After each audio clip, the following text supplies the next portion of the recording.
Hey guys, today in this video I will show you how we can remove or uninstall Microsoft Store from Windows 11 PC.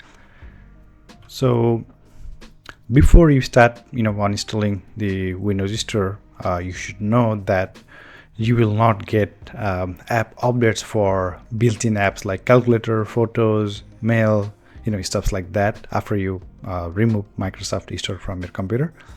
And there might be some dependency issues for apps like Xbox and specific games that rely on Microsoft Store.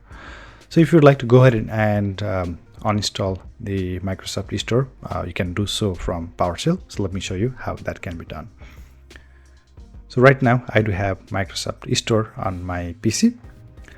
So to remove Microsoft Store, search for PowerShell on your search option and open PowerShell terminal, and you have to use this command. So I'll put this command in the description of this video, so you can copy and paste it on your computer, or you can just type it yourself as well.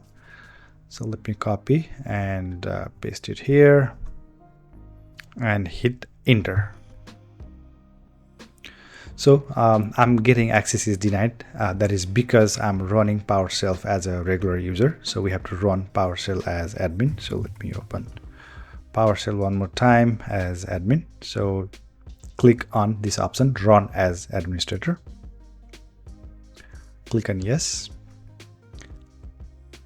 And let me close this PowerShell. So paste that command here and press enter. So just make sure that you run PowerShell as admin when you launch it. Now, after that command is successful, you can search for Store on your computer, and you can see that the Microsoft Store has been removed.